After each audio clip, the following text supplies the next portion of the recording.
السلام عليكم أصحابتي kusoo dhawaada Faiza channel ma sha Allah maanta waxaan sameysanaynaa alaab yar oo nafaqo ah insha Allah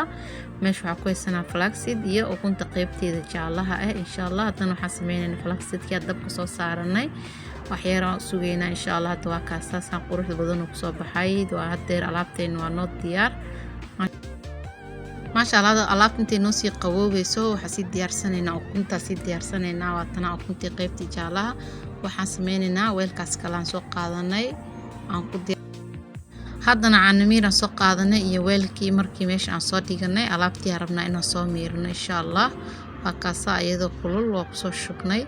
kabacdina waxaan sameynaynaa saaid uma kululo iska qiica laakiin saaid uma kululo alaabtaan haddana soo miiranaynaa kabacdina waxaan sameynaynaa asagii ukunta la isku qasaa insha Allah iyo wixii saliid aan haysto dhan aan ku daraa insha Allah oo meesha noo yaalaan aan isla soconaa asxaabteeda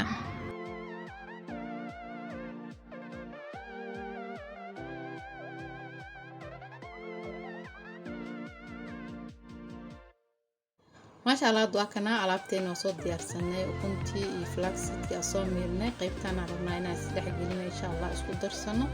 kabacdina aan sameyno saliidna aan ku soo darsano insha Allah hadda waatana qaybtaan aan isku darnay qaybta kalena saliid ugu dareyna insha Allah isla socona asxaabteeda ما شاء الله qaybta kale sheegay waatana saliid marka ku darsanayna insha Allah hadda waatana saliid aan ku darsanayna wax saliid ilaa hadda kuma darin ukuntii iyo flaxseedkii waaye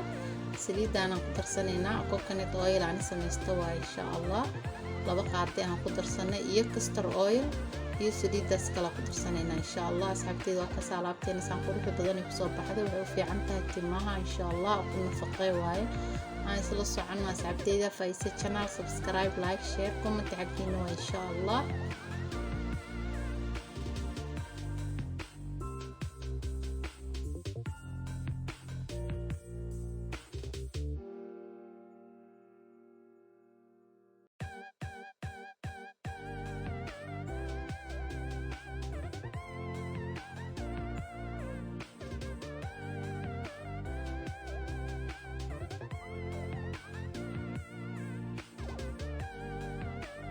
ما شاء الله سليدنا أيضا waxay u fiican tahay ilmaha madaxa sida markii nabraha uga soo baxaan oo kale qaybaha nabraha ka soo baxeen oo kale ayadana la mariyaa iyo tinta aan bixin oo kale ciyaalkeeha loogu talagalay ayadana saliida ma sha Allah san qurux badan ay u eg tahay insha Allah asxaabteeda waa ka salaabtaan idin wada qurux badan ma sha Allah timaha la marinayo ku nafaqay waa timahaaga insha Allah isla socona asxaabteeda waa ka salaabteeda